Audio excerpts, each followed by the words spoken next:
I think we can feel right now in December as we're discussing it, and also in the early part of next year, January, February, March, we're going to be feeling that the endings of this long-term cycle, we're in the final conclusion, So, like we said before, grieving, processing loss, finding forgiveness, finding ways to kind of allow for this clearing and this ending and to surrender into that and to let ourselves also dream about what lies beyond it and what it is that we want to bring forward next and what just wants to be brought forward, kind of from like a God dream sense. And as Saturn and Neptune move into Aries, it's starting it's a fresh start. It's a big beginning. Aries is irrepressible life force energy, is an uprising in a way. So it's emergent. So we will feel that kind of this dispersed Piscean tide from March transitioning into a geyser of sorts, where that's just kind of popping off. It's like, okay, going from complete confusion and just in a dissolved state into, and now it's time to act. Now it's time to really just move forward and I've got to take up arms for this. I've got to stand for this thing. I've got to do this. Like there is a clear directive that's arising, and there is a new beginning that is channeling through us all, starting in 2025, and then it's really getting underway more fully in early 2026. Welcome to Side Note, the podcast where we get real about what it takes to actually build something meaningful. I'm sitting down with power players and thought leaders to explore what makes us tick. From deep psychology to cosmic insight, from entrepreneurial wisdom to intuitive, divine feeling breakthroughs. Because success is about way more than what's in the business books. So join me for conversations that'll change the way you think about business, life, and everything in between. We are joined by Virginia Rosenberg, astrologer, who is going to take us through 2025 predictions around astrology. But before we get into that, welcome Virginia to the show. I'm so happy you're here. Thank you so much for having me. It's good to be here. Yes. So if you don't know Virginia, she has one of the most creative and unique voices. I think specifically, I've been following your newsletter for years now. And you have such a unique way of talking about what's happening energetically through astrology and how it can be really actionable and relevant to our lives. So do you want to give our listeners just a little bit of a background about you as an astrologer? I never know where to begin exactly with that question because I feel like I was born an astrologer. But for me, the rediscovery of that as a calling and life's work began in my early 20s when I met someone who was a really significant partner in my life, and he was a master astrologer. So I studied under his tutelage, and it was very experiential and alchemical. So my gateway into astrology was not Aries means this, Taurus means that. It was more, he would show me a chart and then just ask me what I felt and what was coming to me instinctively as I was gazing at the chart as a divining tool. And so that was my entryway in. And then when that relationship left my life, I went really deep into just self-study and working directly with the planets and learning their ways as conscious beings and cultivating relationships with the planets themselves and also with the living archetypes of the zodiac signs. So that was my entry into astrology, and it's always felt like just following a breadcrumb path for me that I've laid in previous lifetimes, and more of a process of remembering than anything else. Yeah, that's beautiful. And you've built your business over time, and you do many different offerings, and you actually train other people to become astrologers too. Is that right? Yeah, it's really fab. I love it so much. Yeah, and that same thing was just, it was all a flowering and organic process. It was never something I planned or like set out or intended to do or create. Just I went into astrology to heal myself and got really fascinated with the ways that that was working so well and effectively. And then people started asking me to give them readings, and I would give the readings, and then the word just spread, and people would refer me to their friends and family and community. And I ended up on a retreat. I think this was like in 2012 or something, where I gave probably 30 readings at the retreat, and people were from all over the place. And then they went home and told their communities. So I had this kind of instant global client base and started working online before that was really a thing. And then there was just so much demand. I was doing about 500 readings a year, that I did that for about 5 years. And there was so much demand. I realized that I was not capable of meeting that demand and continuing to sustain. So that's when I founded Sky Scholar, which is the intuitive astrology school that I now run, and just help to attune people to the energetics of working with intuitive astrology as a healing art, and kind of pass the baton so that more people can do what I really love doing. But I'm a mother to young children now, and my time and energy is funneled more into my family at this point in my life. Yeah. Yeah. It's so cool to watch your journey over time. And of course, hitting that pinnacle moment of, I have too much demand. What do I do? How do I scale? Especially becoming a mother. I mean, that transition is, I think a lot of our listeners are going through that transition too. When I think of astrology, it's really helped me in moments where I'm looking at, okay, I know this big change is coming up, but when should I plan it? Or where should I move? A couple times I was kind of like, I want to leave the place I'm at, but I don't know where to go. And I think we actually had a reading several years ago that was kind of about that and, what energies might support what decisions. But I think astrology, like you said, can be used in so many different ways. And so when we look at 2025 astrology, for anyone that might be like planning a business launch or planning some sort of change, like what do you foresee in terms of 2025? And yeah, I guess what's the story there and how those two things might converge? Yeah. I love what you're giving voice to, because I always say that astrology is a language made of maps. And that's literally what we do is we stare at maps of the sky and the earth and we allow them to speak to us and inform us. And when we're working with the heaven and earth energies, we're working on a multidimensional plane that incorporates our spiritual self, our personal development, and can really be identified in many different areas of life. And I always say that astrology is literally just it's a cosmic clock. And I feel that we as humans have an intuitive sense of where we are typically on a spiritual level in terms of our divine timing and our life path.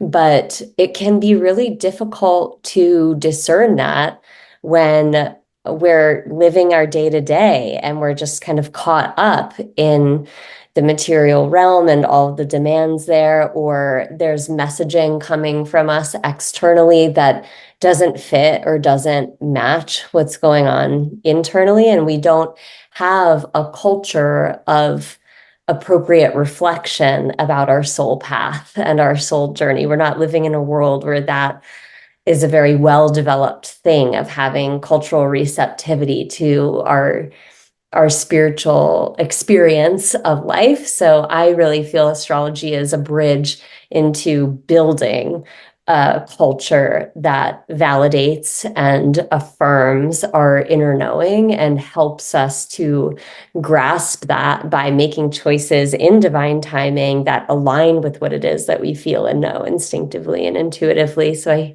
I hear you really speaking to that as one of the uses of astrology. And as far as next year in 2025 and what's to come, I mean, one thing that I would start with is just that I would be surprised if you didn't feel massive shifts on their way in the coming times. I would be pretty shocked. And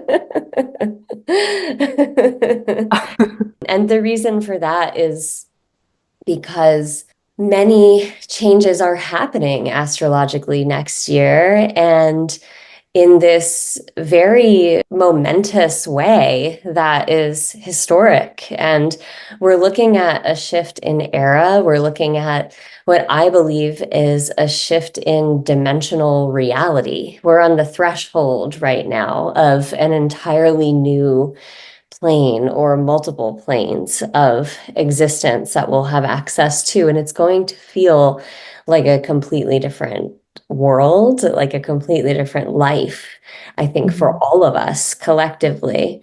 So the outer planets, Pluto, Neptune, Uranus, and Saturn, these are the planets that create generational shifts and changes. These are the planets that usher in significant developments on the socio-political stage, the economic stage, but also in our personal lives. And all of these planets, Pluto, Uranus, Neptune, and Saturn, are changing signs pretty much concurrently.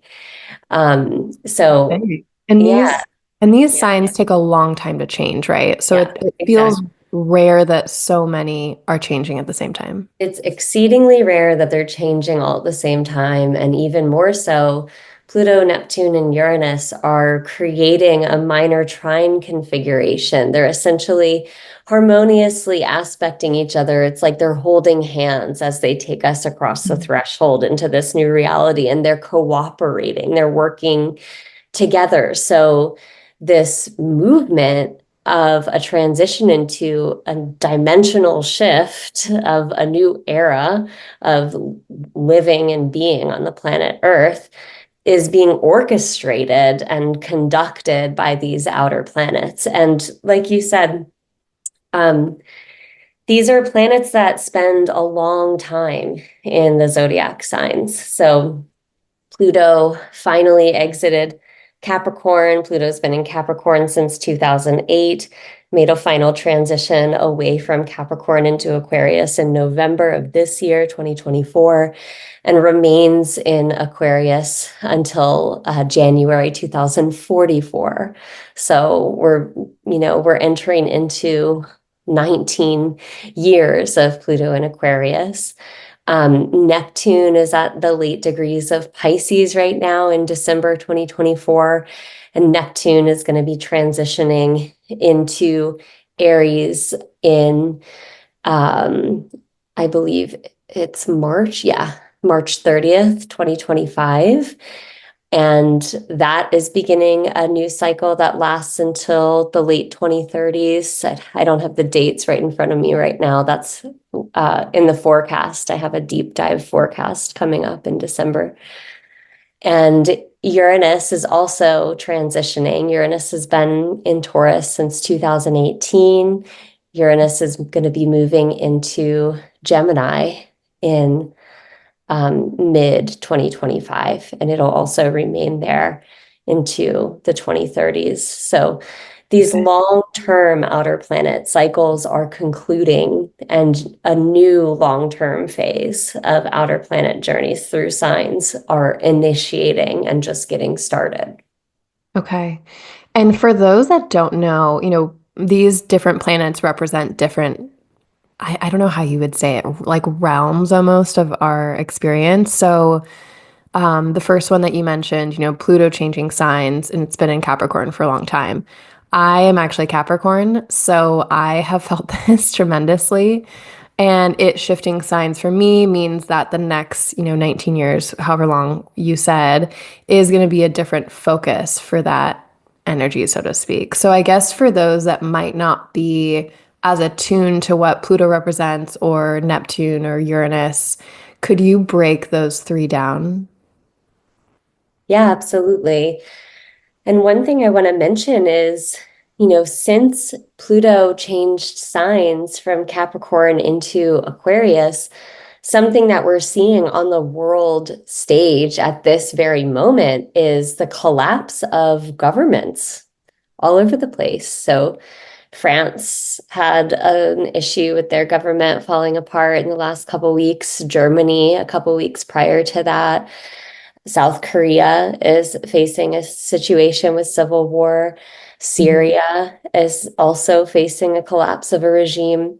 Yeah. And the last time that Pluto exited Capricorn and entered Aquarius was the time of the American Revolution and the time of the French Revolution. And what we saw with the French Revolution was the collapse of the monarchy. The monarchy, even though Napoleon Bonaparte did rise when Pluto entered Pisces several years later, the monarchy was officially completed and ended and over as an operational way that the state was moving in France at that time. And of course, the American Revolution is the quintessential exit from monarchic rule as well. So one thing that I say on a collective world stage level for Pluto in Capricorn into Pluto in Aquarius is it's a transition out of empire. So empire that can no longer consolidate authority, can no longer consolidate power in an effective way, just is unable to continue and move forward. And so with Pluto in Aquarius, I'd love to hear from you about your own sort of personal experience of the shift in the last couple of weeks since Pluto has exited Capricorn and entered into Aquarius. But I really see this as Pluto is the planet of evolution. It's the planet of transformation, death, rebirth. Pluto is sort of like a searchlight. Wherever it goes, it like pulls up the rug and goes into all the dirtiest corners and the underbelly and shows us what's underneath. And it's also the planet of power.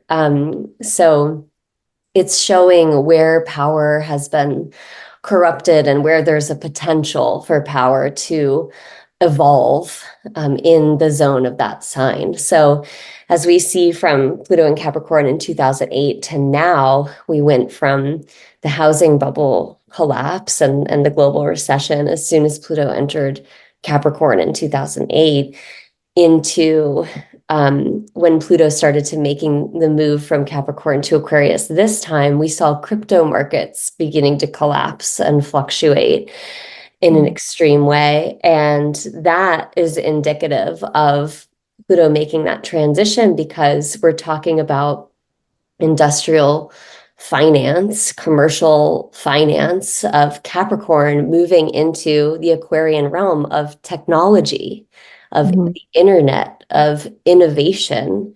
So we're going to see, I always say with Pluto in Aquarius, it's about the experiment in people power really begins when Pluto moves into Aquarius. And we will see both the potentials of collectivism, technology, and rebellious kind of liberatory movements, and the dark side and the underbelly of all of those things in the social sphere.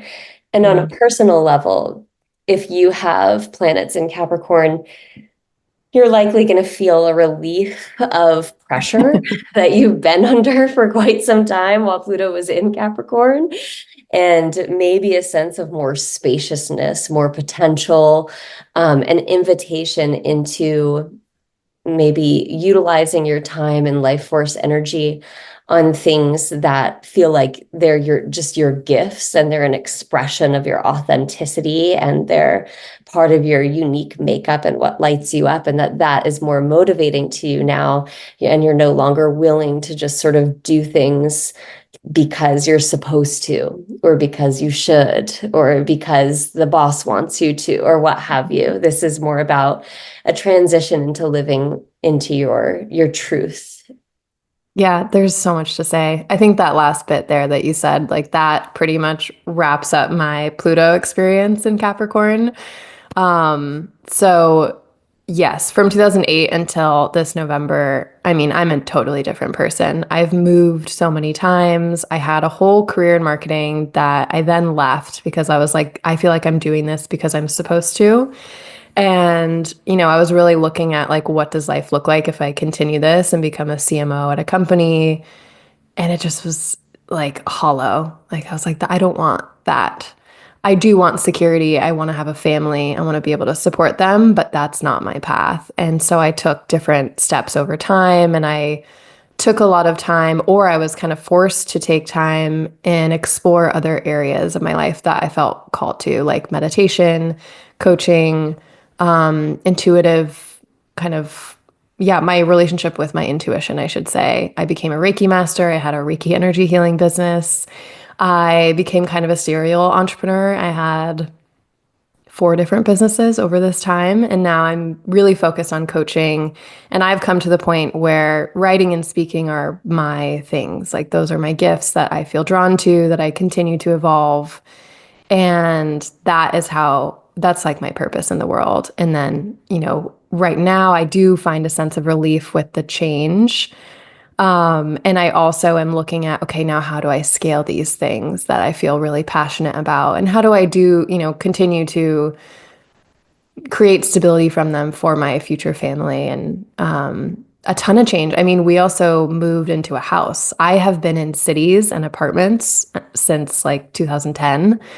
And my husband and I got married this year, this last year of Pluto and Capricorn, and we bought a house, and now I'm in kind of a suburban community. And I'm like, oh my God, this is so different. It's so quiet. We have a garden. And so I'm feeling just this huge shift over the last few weeks. And there's more of a focus for me on money, actually. And I think because Aquarius in my chart is the money sector. So this next phase of Pluto and Aquarius for me, for Capricorns out there, there is a focus on money and stability. And I want to talk to your crypto piece too, because part of my career was in the crypto world, working for like crypto intelligence platforms and yada yada. The ones that aren't spammy, I should say. Like I need to clarify that. 2008 was when Bitcoin was created. And we've seen crypto evolve, and it's gotten pretty bad press at different moments. And yes, there's been like a small dark side to it, but in general, as someone who worked in, like fintech, financial technology, it's kind of a given. Like our money is meant to evolve, and we have digital lives, so we need digital assets. Now, there is a safe path to that, and I think it won't use the term crypto because that scares a lot of people. But, one of my clients is PayPal, and I help them with their stable coin. And I know I'm like going on a tangent, so I'll wrap it up quickly. But I really do see that this technology helps money move faster, cheaper, and more efficiently all over the globe. So I think it's just, we're going to see that change in 2025 more. There's more regulatory clarity coming to these things like stable coins. And that's going to be an interesting thing to watch next year too. Absolutely. Yeah. Thank you for mentioning the creation of Bitcoin in 2008 as well, which was really a response to the recession that was going on at the time. So it all fits together. And my partner works for a Bitcoin company as well. So I know a decent amount about it through him. And it's a great way to encapsulate that transition of Pluto from Capricorn into Aquarius, what you just shared, because at the end of Pluto's transition from Capricorn into Aquarius, we saw essentially the institutionalization of Bitcoin with the adoption of ETFs and all of those things, the establishment of Roth IRAs that are held in Bitcoin, et cetera. So I think it's no coincidence that Bitcoin is now just hit its all-time high of 100,000 value as soon as Pluto entered into Aquarius, pretty much, like right in step with that, just a couple weeks later. And like you're saying, Pluto in Aquarius is the inevitability of technological innovation.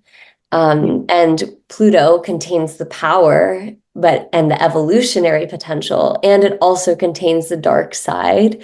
So we're really going to be reckoning with that. We're really going to be grappling with what does it mean to embrace technology in this new phase with this massive reinvention wave that we're starting to live into with the development of AI. And I was going to mention AI. yeah, We have to talk about it. exactly. And so with that, though, kind of scaled down on a personal level, because I'm sure these topics do pertain to people listening here. And on a personal level, can this technological revolution that is already underway and that is just going to continue to deepen in the next 20 years serve to support and facilitate our freedom, the freedom of our human spirit and the freedom of the expression of our gifts and our creativity? That, I think, is going to be the crux of a question that we're living into. And one of the things I want to point out about this shift from Pluto in Capricorn to Pluto in Aquarius is Pluto in Capricorn is very much about external authority. It's going back to what we said before of I felt like I was doing this because I should, and it was the thing that I was supposed to do and what have you. Pluto in Aquarius is the inversion of that. I don't do this because I should. I actually just do what brings me more alive and what feels true to my heart and soul. And that's the thing that I really want to point out for people to hold on to the core of that, because that external orientation, it's why we're seeing these empires falling in real time right now, is that it's just out of date. And the internal orientation of what is our relationship to the thing is going to take more precedence and have more importance than the thing itself. It's all going to be about our relationship to the thing and our state of consciousness with the thing. So Aquarius is all about connection and it's all about consciousness. So as we're having this conversation about Bitcoin and crypto and digitization, that's what's coming up for me, is like these things in and of themselves don't mean much, but it's how is power flowing through those networks? And what is our relationship to the technological landscape itself? And what is the relationship of human consciousness and the technology that we're employing? And also to not forget that there's the technology on the grander scale of like what you're talking about, helping PayPal develop its stable coin. That's like a bunch of people that, have influence and power because they're working for this massive corporation that's connecting people all over the world. But there are very simple and elegant technologies that each of us has agency around and can employ. And that is a huge thing that I think we're going to be rediscovering, re-remembering. And my personal prayer is that the technological developments and innovations of the next 20 years really do serve to support humanity, creativity, and freedom. And that I believe is partially up to a shift in consciousness in humanity. Yeah, I'll stop there for now. No, it's so beautiful. And I'm glad you brought that last point up because I think a lot of people get scared around AI and these advancements, or even like the thought of an empire collapsing that can create a lot of fear.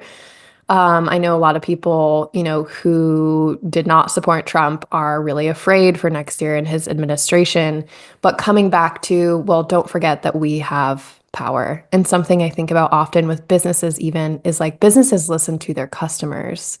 If the customers demand something and get together, the business will follow. So it's not forgetting our power, and especially our power in connection. Yeah. 100%. Absolutely. It all comes down to the power of the individual and how we're collaborating in the use of our power. So again, that tagline for me for Pluto and Aquarius is the experiments in people power really begin. And to understand that what we're seeing, the changes that we're seeing in relationship to this transit that's underway are just the things that are irrelevant and no longer a match for our collective consciousness are falling out of favor and falling out of power. Yeah. And the thing that that does is create an opening. And so that to me is where the inquiry really lies is, so what are we going to do with that void? What are we going to do in that opening, in that space of pure potential? Mhm. And since Leo is the sign that's opposite of Aquarius, these Leo themes of staying connected to our hearts and staying connected to our creative capacities Mm. are core, I think, are essential to answering that question. Interesting. So the sign opposite of the Pluto sign is still relevant in some way. Yeah. Yeah. Okay. When something activates one side of the zodiac wheel, it's always equally activating the other side. Okay, interesting. And that brings up another big thing for next year. So there's north nodes and south nodes, and they change each year. And I don't have the words to accurately express what exactly that means, but like I kind of get it based on horoscopes that I've read. So could you describe what that looks like next year and how that might affect people? Yeah, I'm happy to break that down. And we can go back to the Neptune and Uranus sides of things too, if you want to, after that. But I love this because you're exactly right. The North Node and South Node of the Moon are changing signs in January of 2025. So that's one of the earlier developments in the coming year. And the lunar nodes change signs every 18 months. So it's not a super rare occurrence. However, what the lunar nodes engage with is the path of the sun, the moon, and the earth. And the placement of the lunar nodes determines the arenas where eclipses are occurring. And there are eclipses every 6 months. So every 6 months, we experience eclipses as the sun and the moon and the earth come into a special and particular alignment. And eclipses activate pivotal turning points and major shifts, major changes in our life events. And they typically correspond to the opening and closing of chapters, life chapters. So, I often see under eclipses, people conceive, or they get married, or they end a long-term relationship, or they move, or they get a big promotion, or they leave the career they've been in for however long. So there's these crescendos that really pop during eclipse seasons, and the eclipse seasons in 2025 are in March and in September of 2025. So those are the months to have noted on your calendar of kind of pivotal turning points of change, especially for people with mutable signs emphasized in their chart. So Gemini, Sagittarius, Virgo, and Pisces. The eclipses and the lunar nodes are going to be bringing in themes related to Pisces and Virgo. The north lunar node will be in Pisces and the south lunar node will be in Virgo.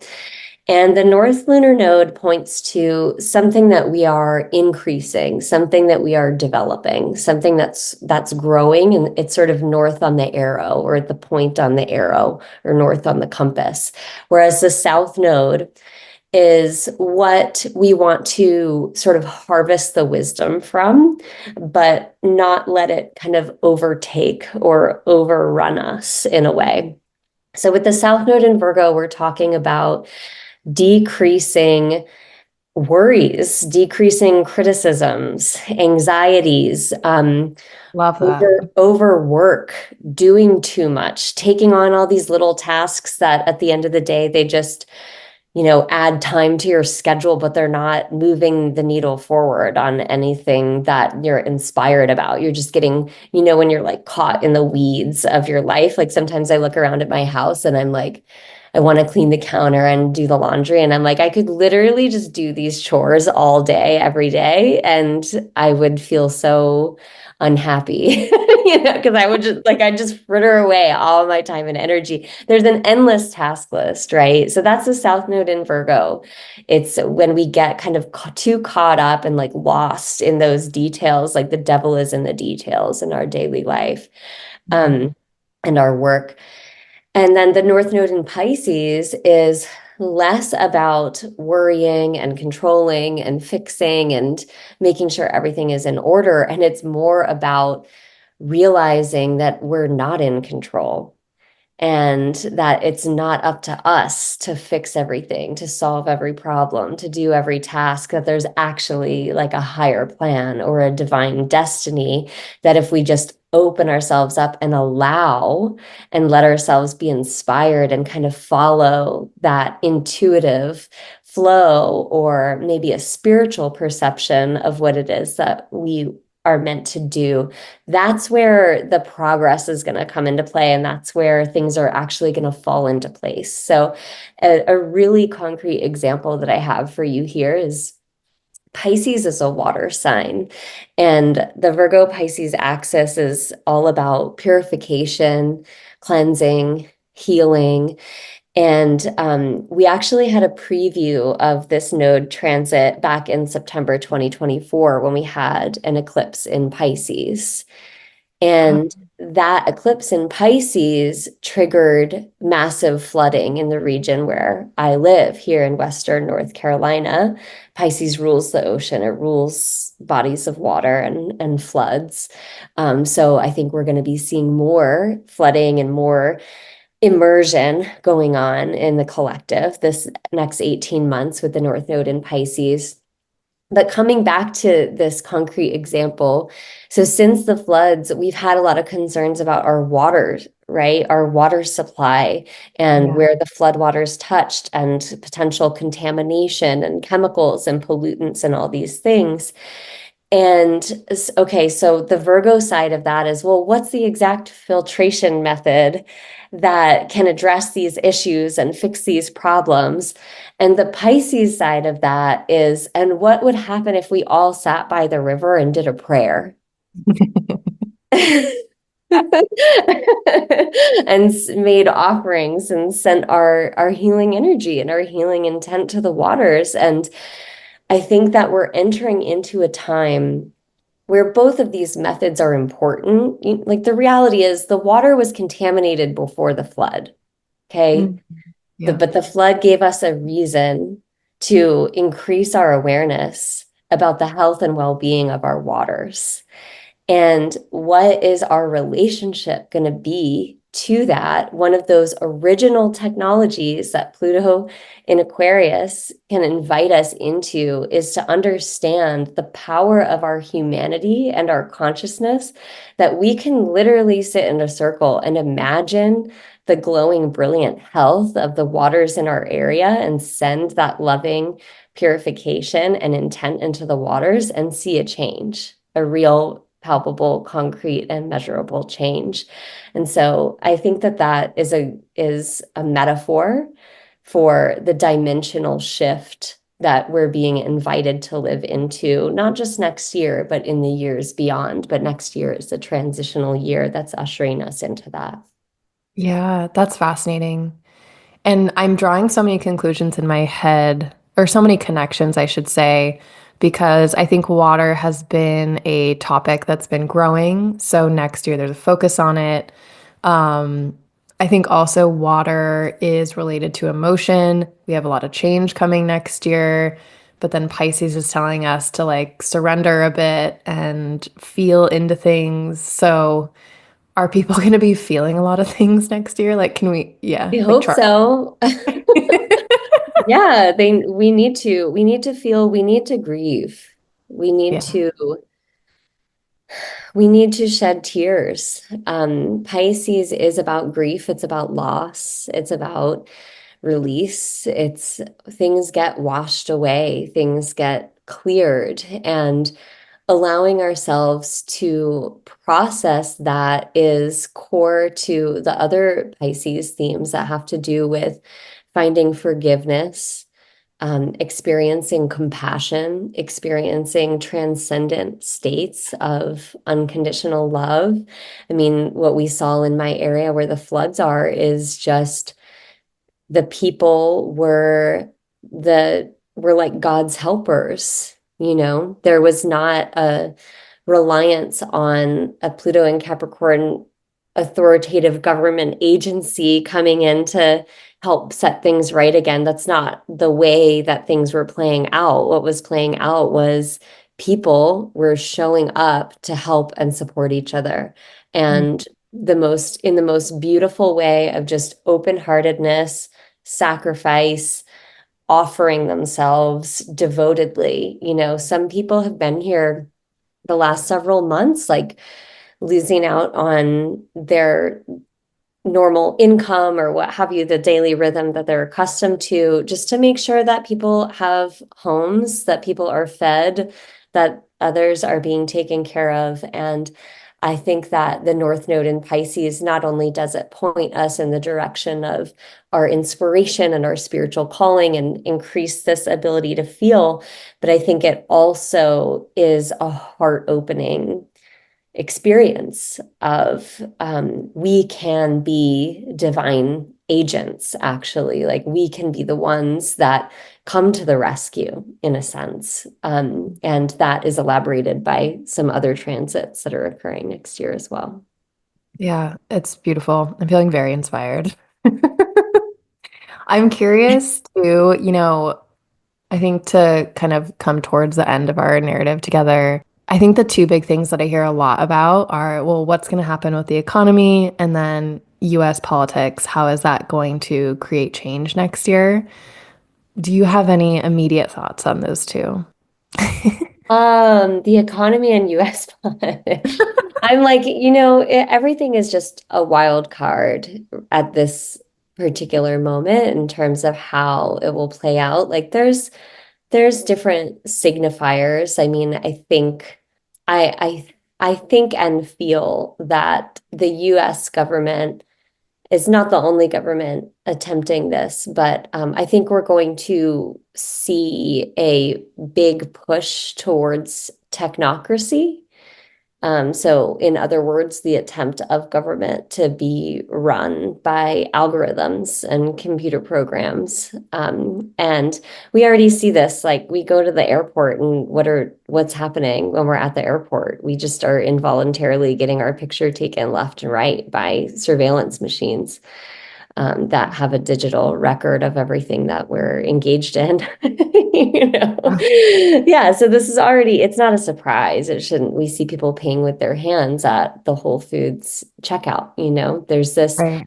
merging of man and machine that's being attempted. And so I will say that when I think of the US economy and government, that is where my eye goes. I think that other things like social issues that are kind of being elevated in dialogue are actually a smokescreen and a cover for this wider shift that's occurring right now. And so really being, again, like understanding with our own conscious agency what our relationship is to the technologies that are coming in and being implemented, and what we can do as individuals and also as collective to organize in response to that is Mhm. really important. I know that doesn't kind of probably doesn't answer the question in maybe the way that you thought it would, but Yeah, it was a surprise. I've never heard the word technocracy, but it makes a lot of sense. I mean, even driverless cars. I took my yeah, first Waymo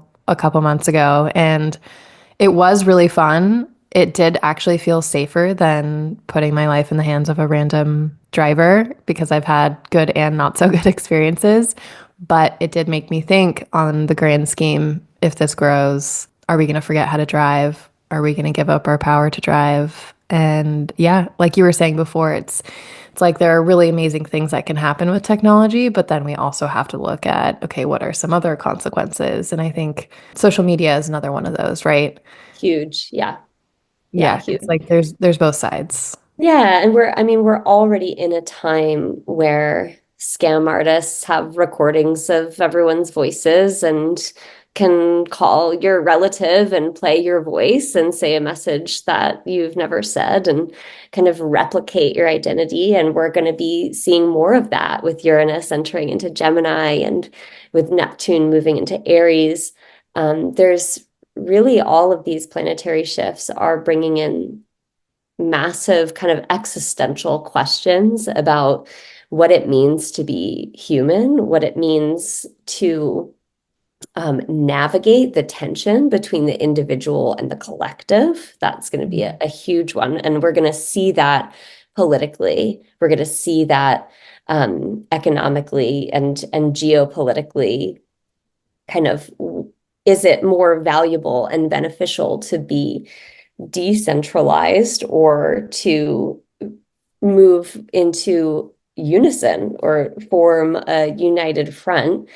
And that's going to be a really big point of contention over the next 10, 15 years. I think we're going to see a lot of shifting alliances. And for me, it's like it's really not just about the US, you know. Yeah, no, totally. Global.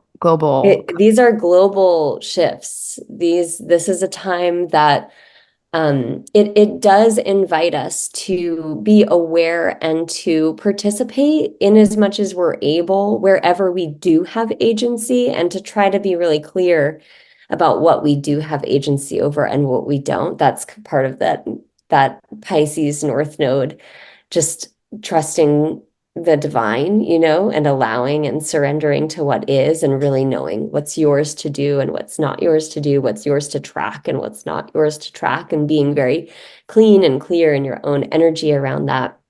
But part of what I think is occurring is the Pluto and Aquarius timeline is really connected to Atlantis and the fall of previous civilizations through misuse of technology. And that's something that we'll be facing as a collective kind of shadow. And my sense is that we'll be able to digest that material and purge it and recognize that it is not a fit for the current trajectory and timeline of collective consciousness. But it really is up to us and up to the state of our channel, up of what it is that we are a match for energetically and on the level of consciousness, is what we will see materializing in the external world. So I want to invite us into that, to maybe less concern of what the economy or global political situation will look like, and more concern of like, how do we tend our own liberation, our own self-liberation, because that is going to lead to the most positive outcome on the mass scale regardless. Absolutely. And things coming up for me as you were speaking about that is like if you do have fear or, something coming up around these changes, it's like, okay, then get involved in your local community.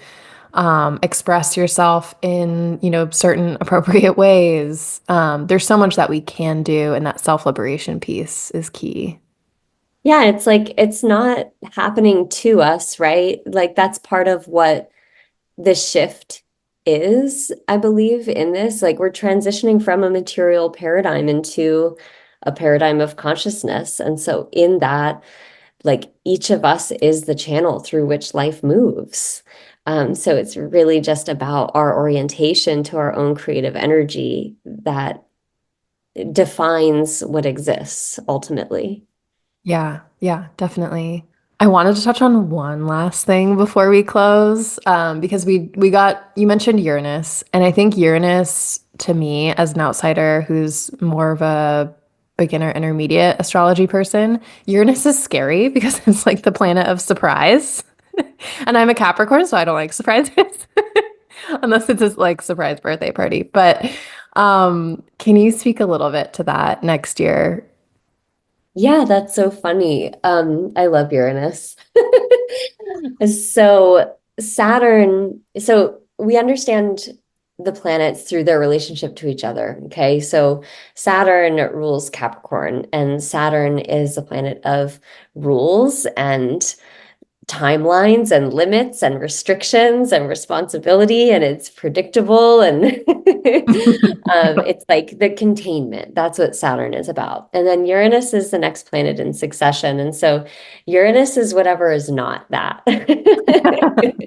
So if Saturn is delineating and containing something, Uranus is whatever's on the outside of that. So it's the unpredictable factor that we maybe didn't account for because it's impossible to account for everything, right? Despite Saturn's best attempt. So Saturn is sort of like is the principle of the past or chronological time, whereas Uranus is the principle of the future and whatever the next iteration is beyond it. So another way we could think about this is like Saturn is the elder professor at the college, and Uranus is like the rebellious student that thinks they're the one that knows better, you know? So, but Uranus is the planet of innovation, technology, change. It's the planet of a very high level of creative energy, and because its job essentially is to channel in the alternative, to bring forward the future or to progress whatever exists into the next phase, to reinvent it into the next phase. And so Uranus is going to be leaving Taurus, a fixed Earth sign, and moving into Gemini in 2025. And this is going to feel way more light, way more quick, um, because Taurus is a very slow, again, Earth concrete sign similar to Capricorn. So you see Pluto moving into Aquarius, moving from Earth to air. Uranus moving from Taurus to Gemini, moving from Earth to air. So we have two outer planets moving out of Earth material, slow, dense signs into air signs, which are instantaneous, which are signs about the mind, about thought, ideas, about connections, human to human connections. And so when Uranus is in Gemini, it's going to bring the technological innovation is just going to take off and fly. I think we are actually going to see a lot of flying changes and flying innovations and changes to transport, transit, travel, changes to our communication systems, changes to our education systems. And I actually think that going back to your question of the US government, I think we can sort of see this already coming forward, right? Like whether you like Trump as a president or you don't like Trump as a president or what have you, it doesn't really matter. What's occurring there is a real breakdown of the old systems of institutions and a turning towards this rapid institutionalization of technology as a part of this next phase, like we've been talking about. That's undeniable with Musk as one of the cabinet picks. Right. But one of the other things that's being discussed is like a massive transition around the educational system for the US, and that is going to really pick up speed when Uranus enters into Gemini. It's really just it's completely shifting how we think, how we learn, how we share information, how we communicate. I think freedom of speech is going to become a really, really big issue, that's taking attention, drawing attention. I think new communication pathways are going to be opening up. We already have seen kind of a breakdown of institutional sources of information and media, and that is going to proliferate and continue even further. With this sort of rise of independent media, independent journalism will become more sophisticated with Uranus and Gemini. Yeah, there's so many other things, but that's a place to start. There's a lot there. A lot. Well, yeah. I mean, even just seeing kind of Twitter break or Twitter X, whatever you want to call it now, break down a bit. Blue sky just like popped off like right during the change of November. Yeah, so there's a lot there. So massive shifts in government, in communication, learning, the Pisces element, so water being a huge focus area next year. As we close out any other focus areas that you want to mention. Yeah, this is a good one to end on, is the final shift that is very historic of 2025 is the transition of Neptune into Aries, and Saturn is also going to be shifting from Pisces into Aries about the same time. And so Saturn and Neptune moving together from Pisces into Aries. And there's a lot of reasons this is significant, but the reason that's really sticking out to share right now as we close is that Pisces is the last sign of the zodiac, and Aries is the first sign of the zodiac. So we're looking at a new 165-year cycle of Neptune beginning when Neptune moves into Aries on March 30th. March 29th, March 30th are dates to watch in 2025. Some really significant stuff is going to be occurring right around then, both personally and collectively. I always think of that cusp between Pisces and Aries. Pisces is kind of the waters, the liminality, the dream state prior to birth, prior to coming into existence, the emergence of the individuated spirit, the individuated self, which is what Aries represents. I think we can feel right now in December as we're discussing it, and also in the early part of next year, January, February, March, we're going to be feeling that the endings of this long-term cycle, we're in the final conclusion, So like we said before, grieving, processing loss, finding forgiveness, finding ways to kind of allow for this clearing and this ending, and to surrender into that, and to let ourselves also dream about what lies beyond it and what it is that we want to bring forward next, and what just wants to be brought forward, kind of from like a God dream sense. And as Saturn and Neptune move into Aries, it's starting it's a fresh start. It's a big beginning. Aries is irrepressible life force energy. It is an uprising in a way. So it's emergent. So we will feel that kind of this dispersed Piscean tide from March transitioning into a geyser of sorts, where that's just kind of popping off. It's like, okay, going from complete confusion and just in a dissolved state into, and now it's time to act. Now it's time to really just move forward, and I've got to take up arms for this. I've got to stand for this thing. I've got to do this. Like there is a clear directive that's arising, and there is a new beginning that is channeling through us all, starting in 2025, and then it's really getting underway more fully in early 2026. So yeah, it's kind of an interesting place to conclude because it's this place of rebirth that we're all going to feel really present to in our own unique ways, and it'll be quite apparent in the world at large. Wow. Yeah. I feel like there's just going to be such a, I don't know, like showdown. I'm almost like, I need my popcorn and a blanket. I don't know what's going to happen. Totally. Exactly.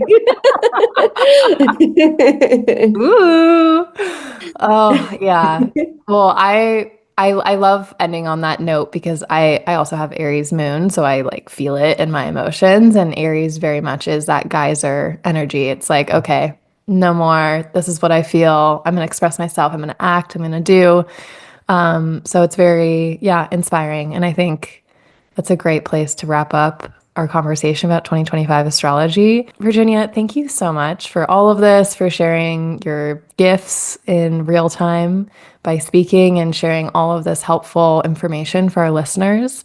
Anything else you want to share about where they can find you and plug your stuff? Thank you for having me. So I really recommend the deep dive with the forecast because I will break down not only the whole timeline of the year and the mythic archetypes that are alive that we discussed, which we'll go into further, but I also go into on a personal level based on your signs, how these are going to be affecting you individually and where you can locate these transits in your own chart and how to work with them effectively. So I really recommend that you join me for the forecast and bundle it with the cosmic calendar that I create every year so that you also have a tangible thing that you can keep on your desk or, carry with you or look on your wall whenever you're wondering what's up and why you're feeling the way you're feeling. Then you just glance at the calendar and see what it says and remember where you are on the map. Yes. And I also recommend getting a reading for yourself for the year ahead with one of my intuitive astrologers that's trained in my school the last several years. We have amazingly gifted practitioners, and their prices are good. And they're available to map things out for you and support you on an individual level. And finally, if astrology is a language that speaks to you and that you want to learn and remember and utilize to support yourself and your community, then you can join the waitlist for my astrology school, Sky Scholar. And all those links should be provided in the show notes. Amazing. Thank you so much, Virginia. Thank you to our listeners. If you have any questions or anything, you can follow up Virginia or myself. You can find me, Samantha Fackler, on Instagram at growwith_Sam. And if you loved the show, please give us a rating. They go so far. And I truly like they make my day every time I see them. So thank you for listening, for being here, and we'll chat soon.